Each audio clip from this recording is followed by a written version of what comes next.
we got Stetson Jorgensen now. We talked about him not making the NFR last year and the grit and determination he put in this year. His horse Mabel's working great. Stetson's the type of guy. He doesn't let that stuff bother him. He goes back to business.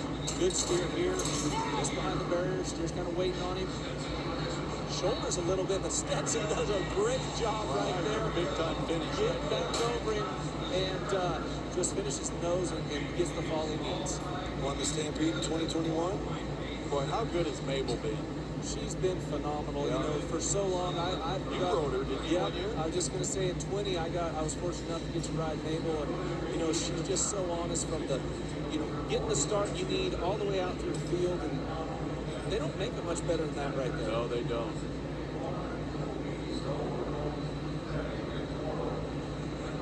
And Jorgensen having a great year, number 3 in the world standings. Next guy's Dakota Eldridge, who's won a couple of average titles. That won the world championship, but he's having a great year. He's number 2 in the world standings. Yeah, that big win at Houston, that Dakota had catapulted him up there. And there was some talk about Dakota kind of being on the retire bus, but that run at Houston that won him that 50 grand, it kind of changed things around. Yeah, exactly. Yeah, change your mind, won't it? Yeah, and he's been having a great year on top of that, even after that win at Houston. 4th of July was pretty good for him. So, he's making sure that he's putting himself in a world championship contention position.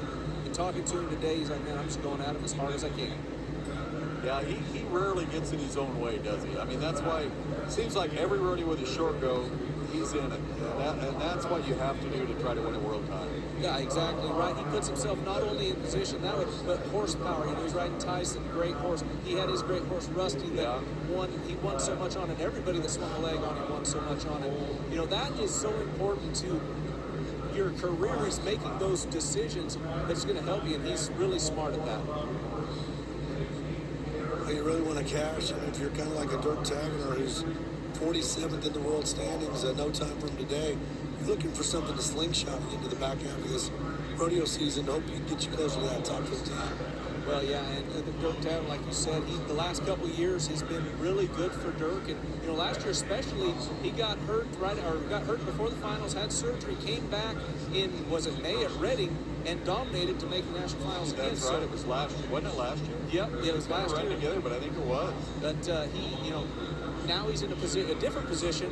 He's healthy and still back of the pack, so he needs to get it done here in Calgary to help catapult him up.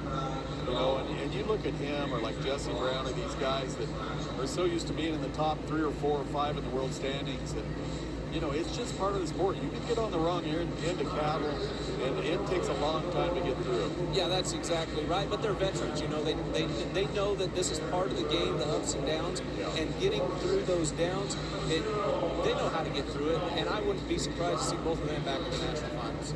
A little break in the action. Now we get back to JD Struxes. Yeah, here we go. Crush is going again. You got Tanner Milan on the other side, and JD has